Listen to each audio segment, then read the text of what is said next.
students, in this video I am going to explain the poem A Tiger in the Zoo as prescribed in your 10th class syllabus. Now, as the name suggests, A Tiger in the Zoo is about a tiger who is living freely in a jungle and the tiger who is encaged in a zoo, in a cage in the zoo. So there are two situations of tiger which is depicted in this poem, and the contrast between both the situations is shown by the poet. Now when you go in the zoo, you find a tiger is being caged or locked in a particular cage. He is not free to roam here and there. He is not free to attack on the people. He is also not free to express his ferocious attitude towards other animals as well as human beings. But when you go to the jungle, you find tiger freely roaming here and there. Suppose any animal comes in front of the tiger, or if any person or human being comes in the front of the tiger, then that tiger is sure to attack on that animal or on that human being. So all the animals as well as all human beings are afraid of tiger due to its ferocious attitude, its anger and its attacking nature. And in the forest or in the jungle, you also see that some tigers, they hide behind something. Okay, maybe some kind of bush or anything. Why they hide behind them? Because they are waiting for their prey. They think that if any prey will come in front of them, then immediately the tiger will bounce upon that prey and will eat it. Okay, so this is the attitude of the tiger in the jungle or in the forest. And they also roar, they make a roaring sound. Because of that roaring sound, everybody is able to understand that yes, there is some tiger nearby.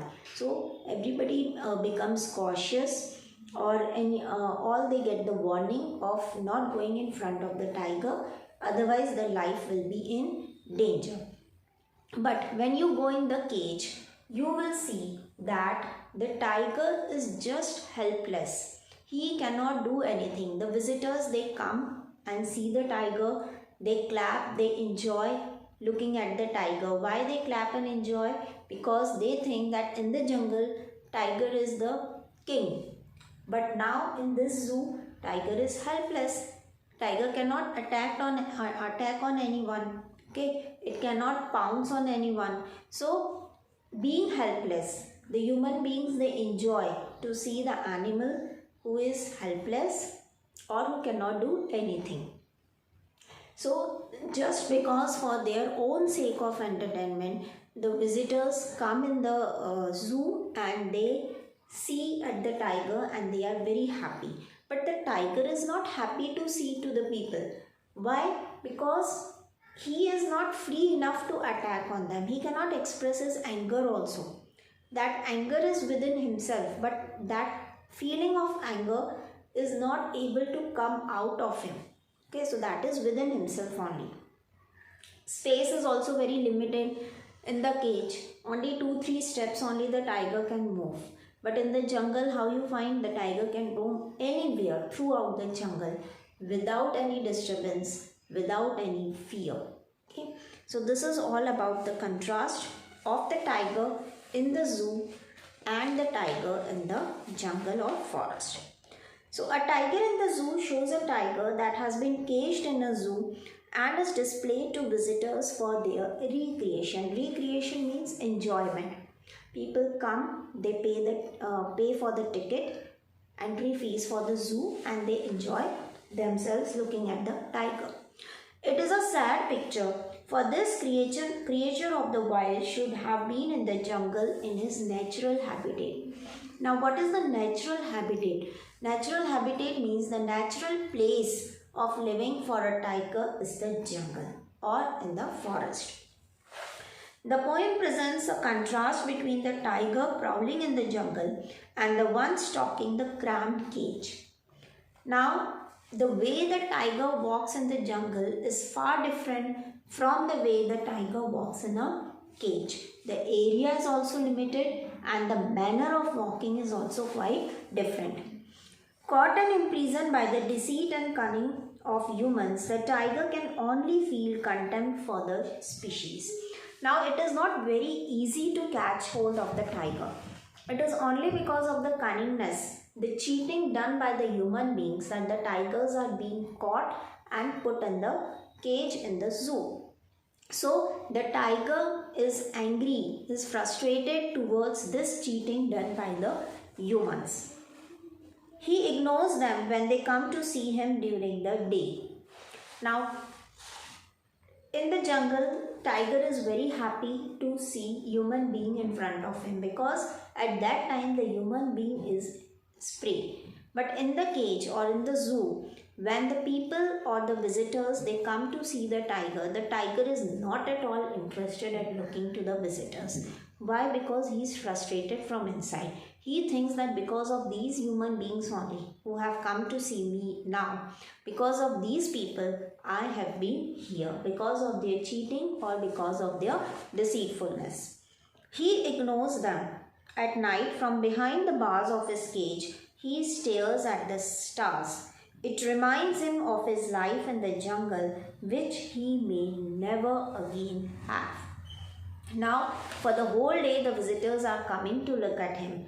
But at night, when they go away, when they are no more in the zoo to see the tiger is all alone in the cage and it just looks at the sky, watching the stars. And when it watches the stars, he is reminded of his previous days when he was free enough to move in the jungle. So this is all about the theme of the poem. Now we start the explanation of the poem. This poem contrasts a tiger in the zoo with a tiger in its natural habitat. The poem moves from the zoo to the jungle and back again to the zoo. Now, one stanza, the poet is talking about the tiger in the zoo, and another stanza, the poet is talking about the tiger in the jungle, and again he comes back to the tiger in the zoo. So in this way, the entire poem is moving from the tiger in the zoo to the tiger in the jungle. Read the poem silently once and say which stanzas speak about the tiger in the zoo and which one speaks about the tiger in the jungle. So when you go through the poem, you will come to know that different type of stanzas are speaking about different types of situations. He stalks in his vivid stripes, the few steps of his cage, on paths of velvet quiet in his quiet rage. Now, what is the meaning of vivid stripes? Means he stalks in his vivid stripes. You can see that on the body of the tiger, there are stripes which are very bright, which are very deep. So, vivid stripes means intensely deep and bright. He stalks, he moves the few steps of his cage. Now, the area of the cage is very limited. So, when the tiger moves in the cage, he can move only 2 or 3 steps. On pads of velvet white. Now the pads of tiger, they are very soft. They are like a velvet. In his quiet rage. So when the tiger is moving in the cage, the pads which are like velvet, which are very soft, they are also moving, and from inside the tiger is very angry, but from outside he is very quiet. Okay, so the anger is within himself. He is not able to express his anger, but from outside he is totally quiet and calm. He should be lurking in shadow, sliding through long grass, near the water hole where plump deer pass. Now the first stanza depicts about the tiger in the zoo, and the second stanza depicts about the tiger in the jungle. So what happens, what he does in the jungle? In the jungle, he is hiding behind the shadow and lurking. Lurking means he is hiding. Why he is hiding? Because he is waiting for some prey, so that the prey will come and the tiger will pounce upon the prey and will eat the prey. So he is hiding behind the shadow, or even sometimes he is hiding behind the long grass also. The grass you will find in the jungle. So sliding through the long grass. He is very silently moving through the long grass. Near the water hole where plump deer pass.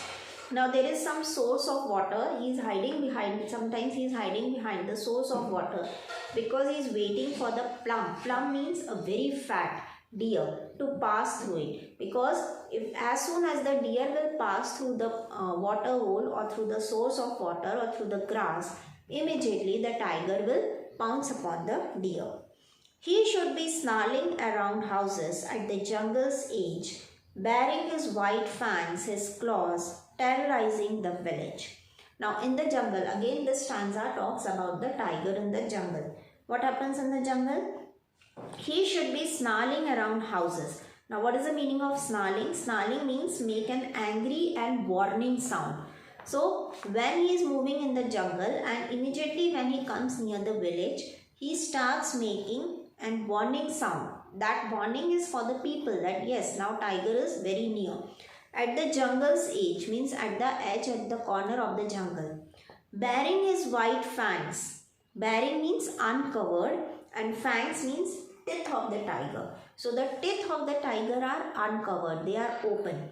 His claws, with the help of his teeth, he makes the roaring sound, and that roaring sound terrorizing the village. All the villagers, they are very afraid to listen to the this roaring sound of the tiger, because they are afraid, because now they think that now they are not going to be means they are going to be eaten by the tiger.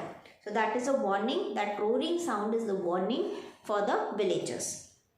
But he is locked in a concrete cell, his strength behind bars, stalking the length of his cage, ignoring visitors. Now again the poet moves towards the situation of the tiger in the zoo. In the previous stanza he says that in the jungle the tiger is free to move anywhere. He is always terrorizing or frightening the people, means people are afraid of him. He is not afraid of the people. But in the cage, what is the situation? He is locked in a concrete cell. Concrete means cemented and cell means cage. So the cage is cemented, it is made up of cement, and he is locked within that cage. He cannot move anywhere. His strength behind the bars. Now tiger is very powerful animal. Okay. Tiger is very powerful. It has too much of strength. But all that strength has been locked because he can't do anything. He can't attack on anyone.